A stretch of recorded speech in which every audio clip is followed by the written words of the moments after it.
وہ جو ہے وہ خود براہ راست فزیکلی وہاں پر میٹنگ میں شریک ہوئے۔ اس کے بعد انہوں نے یہ بھی بتایا کہ ان کو جو ثالث تھے جنہوں نے رابطہ کیا ایران سے، ان کا مقصد یہ تھا کہ امریکہ کے ساتھ کشیدگی ایران کی کم ہو یا جنگ بندی جو ہے وہ ہو جائے، سیز فائر ہو جائے، اور تمام مزید تفصیلات سامنے نہیں آئیں کہ اور کیا کیا اس میں تفصیلات تھیں، جس پر سپریم لیڈر نے جواب دیا کہ امن کا یہ صحیح وقت نہیں ہے۔ انہوں نے کہا کہ یہ امن کا صحیح وقت نہیں ہے، یہ انتقام لینے کا وقت ہے، اور اس وقت تک ہم پیچھے نہیں ہٹیں گے جب تک ہم اسرائیل اور امریکہ کو گھٹنے ٹیکنے پر مجبور نہ کر دیں اور وہ اپنی شکست تسلیم نہ کر لیں اور ہرجانہ ادا نہ کر دیں جتنا انہوں نے ہمارا نقصان کیا ہے۔ اور انہوں نے یہ بھی کہا ہے کہ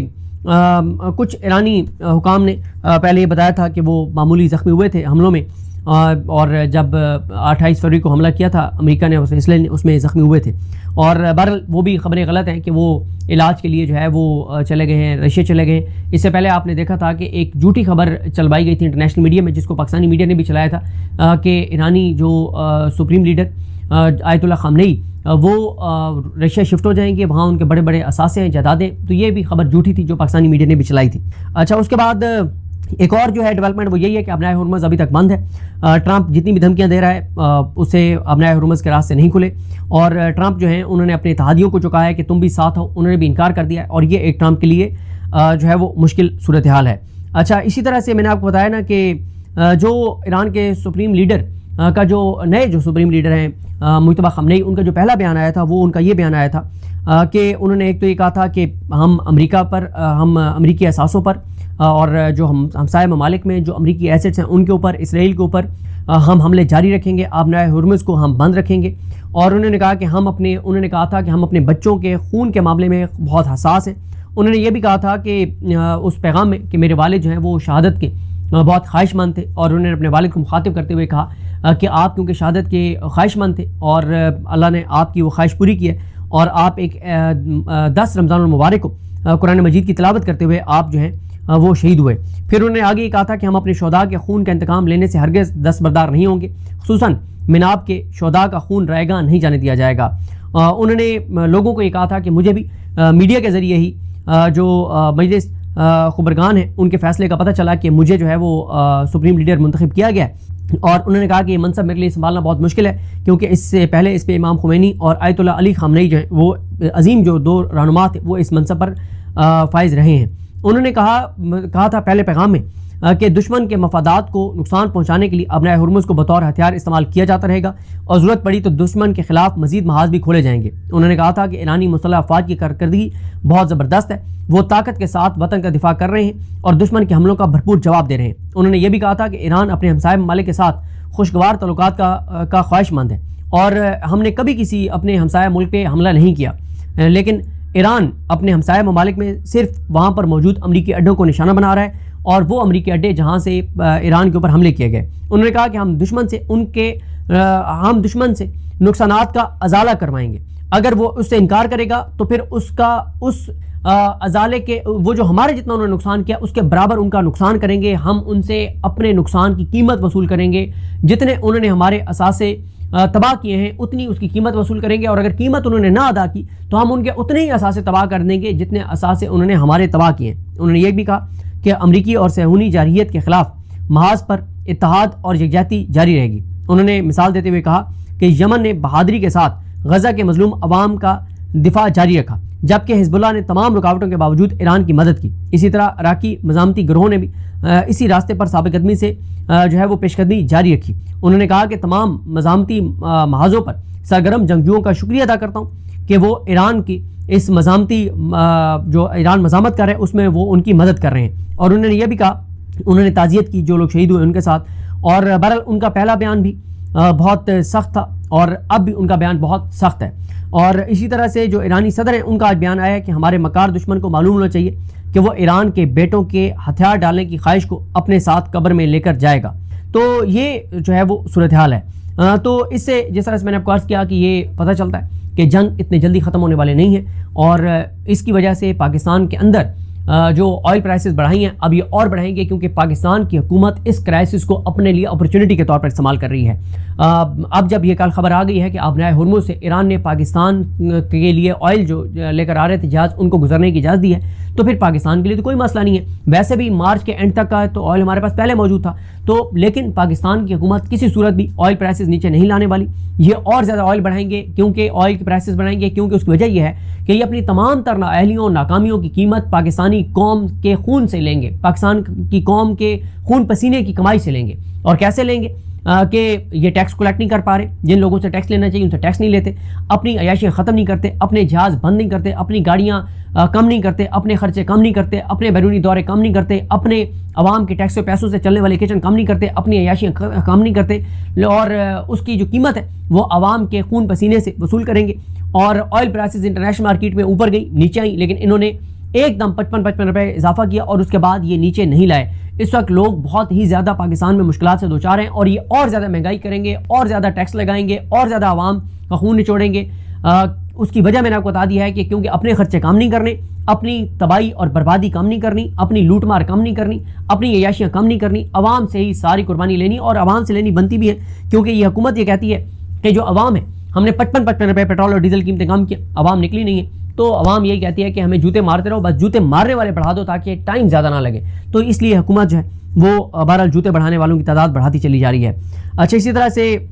سینٹ کی قائمہ کمیٹی کو بتایا گیا کہ 14 اپریل کے بعد ملک میں LNG دستیاب نہیں ہوگی، اور LPG کے ذخائر بھی صرف ایک ہفتے کے بچے ہیں۔ پاکستان اپنی ضرورت کی 90% سے زائد LNG قطر سے حاصل کرتا ہے، لیکن مشرق وسطیٰ میں بڑھتی ہوئی کشیدگی نے نہ صرف پیٹرولیم مصنوعات بلکہ LNG کی سپلائی کو بھی متاثر کیا ہے۔ اس قلت کے اثرات ملکی صنعتوں پر فوری اور براہ راست ہوں گے۔ سب سے پہلے صنعتی شعبہ متاثر ہوگا، اور اگر گیس کی بلا تعطل فراہمی یقینی نہ بنائی گئی تو صنعتی پہیہ جام ہونے کا خطرہ بڑھ جائے گا۔ گیس کی قلت کا نتیجہ صرف صنعتی پیداوار میں کمی کی صورت میں نہیں نکلے گا، بلکہ یہ برآمدات میں کمی اور بے روزگاری میں اضافے کا سبب بن سکتا ہے۔ ظاہر ہے اب صورتحال بہت گمبھیر ہے، بہت کشیدہ ہے، بہت خراب ہے، اور ایکسپورٹس بھی کم ہوں گی، انڈسٹریاں بند ہوں گی، بے روزگاری بڑھے گی، اور حکومت تو یہ کیونکہ حکومت عوام کے ووٹوں سے آئی نہیں ہے، اس لیے ان کو عوام کا کوئی احساس ہے نہیں۔ اچھا، اسی طرح سے کل رات کو، حالانکہ 27ویں کی رات تھی، لیکن کل رات کو بھی محمد عمیر نے بتایا کہ لاہور کے مختلف علاقوں میں تحریک انصاف کے رہنماؤں کے گھر پولیس نے چھاپے مارے۔ اس پہ میاں عمر نام نے درست کہا کہ رجیم چینج کے 4 سال بعد بھی عمران خان کو 1000 دن قید رکھنے کے بعد بھی اگر ریاست کو 27ویں رمضان المبارک کو تحریک انصاف کے رہنماؤں کے گھروں میں گھسنا پڑ رہا ہے، تو اس کا مطلب یہ ہے کہ عمران خان کا نظریہ جیت رہا ہے اور یہ ہار رہے ہیں۔ اسی طرح سے انہوں نے ندیم ملک صاحب نے بڑی امپورٹنٹ یہ بات کی ہے، انہوں نے کہا ہے کہ وزیراعظم کہتے ہیں کہ 1 دن کی تنخواہ دے دو، 2 دن کی تنخواہ دے دو، یہ مذاق والی بات ہے۔ ترقیاتی اسکیموں کا 40-50 ارب روپے فریز کریں، کیوں آپ اچھا یہ ترقیاتی پروجیکٹ کے لیے جو پیسہ پڑا ہے نا، یہ اس لیے نہیں پڑا کہ باقی ترقیاتی کام کروانے ہیں، یہ پڑے ہیں تاکہ دیے جائیں MNAs MPs کو، وہ اس میں سے آدھے کھانچہ لگائیں اور آدھے عوام کے اوپر خرچ کریں، آدھے جو ہے وہ کھانچہ لگائیں، تو اس لیے جو ہے یہ ترقیاتی بجٹ رکھا جاتا ہے MNAs MPs کی لوٹ مار کے لیے۔ تو اس کے بعد انہوں نے کہا کہ پنجاب حکومت ججز کے لیے گاڑیوں کے لیے پیسے مختص کر رہی ہے۔ خیبر پختونخوا حکومت بھی ہائی کورٹ کے ججز کے لیے 18 کروڑ کی 3 گاڑیاں خرید رہی ہے۔ چیئرمین سینٹ نے 12 کروڑ روپے کی گاڑیاں لے لی ہیں۔ یہ کرمنل ایکٹ ہے، جن لوگوں کے لیے خریدی جا رہی ہیں انہیں قوم سے معافی مانگنی چاہیے کہ قوم بھوک سے مر رہی ہے اور ہم یہ گاڑیاں خرید رہے ہیں۔ اچھا، اسی طرح سے میں آپ کو بتاؤں کہ نادیہ مرزا صاحبہ نے ایک امپورٹنٹ بات کی، کیونکہ گیلانی یسر رضا گیلانی کا بیٹا یہ کہہ رہا ہے کہ یہ ان کے آنے سے پہلے یہ گاڑی خریدنے کی سمری منظور ہوئی تھی، تو نادیہ مرزا صاحبہ نے صحیح کہا کہ ٹھیک ہے، پھر آپ ایسے کریں کہ آپ اس کو فروخت کر دیں، فروخت کر کے اور قومی خزانے میں پیسے جمع کروا دیں، لیکن یہ نہیں کروائیں گے۔ اچھا، اسی طرح سے راولپنڈی اور ننکانہ میں ستھرا پنجاب کے جو ملازمین ہیں وہ تنخواہوں سے محروم ہیں، وہ احتجاج کر رہے ہیں، تو بہت ساری جگہوں سے شکایات آ رہی ہیں کہ جو ہے وہ ان کو جو ہے وہ تنخواہیں نہیں ملی ستھرا پنجاب والوں کو۔ اسی طرح سے محمد عمیر صاحب نے ٹویٹ کیا ہے، وہ کہتے ہیں کہ رمضان المبارک کے آخری اشرے میں ٹی وی چینلز روزانہ شاپنگ کی صورتحال بتاتے ہیں، تو وہ کہتے ہیں کہ میں لبرٹی مارکیٹ گیا ہوا تھا، دکانداروں سے بات ہوئی تو ان کے مطابق اتنی کم خریداری شاید ہی کبھی ہوئی ہو۔ جو گاہک آتے ہیں ان میں سے بیشتر دیکھنے والے ہیں، 3 سے 4 دن رہ گئے ہیں عید میں، مگر اب بھی دکانداروں کا 90% سامان ویسے ہی پڑا ہے، فروخت نہیں ہو رہا۔ اور اسی طرح سے عمران خان صاحب سے آج بہنوں کی ملاقات نہیں ہوئی۔ عمران خان صاحب سے آج جو ہے وہ اسی طرح سے بشرا بی بی صاحبہ سے ان کی بیٹیوں کو نہیں ملنے دیا گیا، بلکہ نہ صرف یہ کہ ان کی بیٹیوں کو نہیں ملنے دیا گیا، بلکہ جو بشرا بی بی صاحبہ کی فیملی جو سامان ان کے لیے لے کر گئی تھی وہ سامان بھی نہیں دینے دیا گیا. یہ جبر، بربریت، فسطائیت اور یزیدیت پاکستان کے اندر قائم و دائم ہے. اور پاکستان کے اندر جیسے میں نے آپ کو عرض کیا تھا کہ صورتحال بڑی تیزی سے بدل رہی ہے، کیونکہ ایران افغانستان کے ساتھ پاکستان کی کشیدگی بڑھ رہی ہے. اور آج بھی ایک ڈرون آیا اور وہ ایک گھر پہ گرا، اور سیکورٹی تھریٹس جو ہیں وہ بہت زیادہ بڑھ رہے ہیں. 23 مارچ کی پریڈ جو ہے وہ بھی کینسل کر دی گئی ہے، اور اس کی ایک وجہ تو یہ بھی ہے کہ کیونکہ پاکستان نے کفایت شعاری کا اعلان کیا ہے کہ بچت کی جائے، اور اس کے لیے بھی 23 مارچ کی پریڈ جو ہے وہ کینسل کر دی گئی ہے. اور تھریٹس بہت زیادہ بڑھ رہے ہیں، اور اس وقت ہاسپٹلس کو بھی تھریٹ الرٹس جاری کیے گئے ہیں، بسوں کے اڈوں پر بھی تھریٹ الرٹس جاری کیے گئے ہیں، اور ان کو کہا گیا کہ وہ بہت محتاط رہیں، کیونکہ یہ بسوں کے اڈوں پر تو عید سے پہلے بہت زیادہ رش ہوتا ہے، عید کے فوراً بعد بھی بہت رش ہوتا ہے. لوگ جاتے ہیں عید منانے اپنے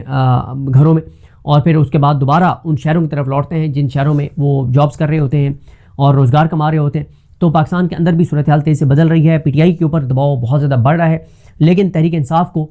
انگیج کیا گیا ہے اداروں کی طرف سے اور حکومت کی طرف سے، اور تحریک انصاف کو یہ کہا گیا ہے کہ آپ ابھی ایجیٹیشن کی طرف مت جائیں، کیونکہ پاکستان کی اس وقت بقا اور سلامتی ضروری ہے، اور پاکستان کے استحکام ضروری ہے. اس وقت ہماری افغانستان کے ساتھ بھی جنگ چل رہی ہے، ایران اور امریکہ کی جو ہے وہ جنگ چل رہی ہے، ایران اور اسرائیل کی جنگ چل رہی ہے. اس کی وجہ سے ملک کے اندر سیکورٹی کے خدشات جو ہیں وہ بڑھ رہے ہیں. جو افغانستان کے ساتھ ہماری جو اس وقت لڑائی ہے اس کی وجہ سے انڈیا ادھر سے تیاریاں کر رہا ہے. تو ایسے میں آپ جو ہے وہ ایجیٹیشن مت کریں، لیکن اس کے بدلے میں تحریک انصاف کے رہنماؤں کو کیا دیا جا رہا ہے کوئی پتہ نہیں ہے. ہاں یہ بات درست ہے کہ تحریک انصاف پورے ماہ رمضان میں انہوں نے کوئی ایجیٹیشن نہیں کی، انہوں نے ہماری جو اس وقت حکومت کی جو پالیسی ہے افغانستان کے اوپر اس کو ریزسٹ نہیں کیا، اس کے خلاف کھڑی نہیں ہوئی تحریک انصاف. حالانکہ عمران خان کی پالیسی بڑی واضح ہے، اور بھی بہت ساری چیزوں میں جو عمران خان کا موقف ہے تحریک انصاف اس پہ اس طرح سے نہیں کھڑی ہوئی. تحریک انصاف تو اس طرح سے حکومت کو مہنگائی کے اوپر بھی ٹف ٹائم نہیں دے رہی، جو آئل پرائسز بڑھائی ہیں اس پہ بھی ٹف ٹائم نہیں دے رہی، جو سرکاری ملازمین کو تنخواہیں نہیں مل رہی، یا جو یہ ستھرا پنجاب یا اس طرح کے دیگر جو پروجیکٹس کے اوپر کام کرنے والے ہیں ان کو جو تنخواہیں نہیں مل رہی، اس کے اوپر بھی تحریک انصاف حکومت کو ٹف ٹائم نہیں دے رہی. جو حکومت کے اسکینڈلز آ رہے ہیں اس کے بھی اوپر بھی تحریک انصاف ان کو ٹف ٹائم نہیں دے رہی. جو ملک کے اندر بڑھتی ہوئی بے روزگاری ہے اس پہ بھی ٹف ٹائم نہیں دے رہی. لیکن بدلے میں حکومت، ادارے، اسٹیبلشمنٹ تحریک انصاف کو کیا دے رہی ہے کچھ ہمیں نظر نہیں آ رہا. نہ عمران خان کی بہنوں سے ملاقات کروائی جا رہی ہے، نہ بشرا بی بی کی ان کی فیملی سے ملاقات کروائی جا رہی ہے، نہ عمران خان تک ڈاکٹروں کو ایکسیس دی جا رہی ہے، نہ عمران خان کو ہاسپٹل منتقل کیا جا رہا ہے. تو تحریک انصاف کو اتنے کمپرومائزز کے بدلے مل کیا رہا ہے اس کا جواب کسی کے پاس نہیں ہے. اور اب دوبارہ تحریک انصاف کو انگیج کیا گیا، اور انہوں نے کہا گیا کہ پاکستان اس وقت بہت مشکل صورتحال سے دوچار ہے، تو پاکستان کی خاطر آپ جو ہے وہ آرام سے بیٹھے رہیں اور کوئی ایجیٹیشن نہ کریں، احتجاج نہ کریں، سڑکوں پہ نہ آئیں. اور تحریک انصاف اس پورے ماہ رمضان میں تو نہیں آ رہی، لیکن عید کے بعد بہرحال یہ اطلاعات ہیں کہ تحریک انصاف ایجیٹیشن کی طرف جائے گی. جاتی ہے نہیں جاتی وہ آنے والا وقت بتائے گا. ابھی تک یہ اطلاع ہے کہ جائے گی، لیکن اگر تحریک انصاف ابھی تک کمپرومائز کر رہی ہے اسٹیبلشمنٹ کے ساتھ براہ راست انگیجمنٹ کے نتیجے میں، یا حکومت کے ساتھ ڈائریکٹ انڈائریکٹ انگیجمنٹ کے نتیجے میں، یا محسن نقوی کے ساتھ ڈائریکٹ انڈائریکٹ انگیجمنٹ کے نتیجے میں، تو اس کے بدلے میں عمران خان کو کیا مل رہا ہے، پاکستان کو کیا مل رہا ہے، پاکستان کے لوگوں کو کیا مل رہا ہے، اس کا کسی کے پاس کوئی جواب نہیں ہے. تو دیکھتے ہیں چیزیں کیسے آگے بڑھتی ہیں. مجھے اپنی دعا میں یاد رکھیں. اللہ کریم ہم سب کا حامی ناصر ہو. اللہ حافظ.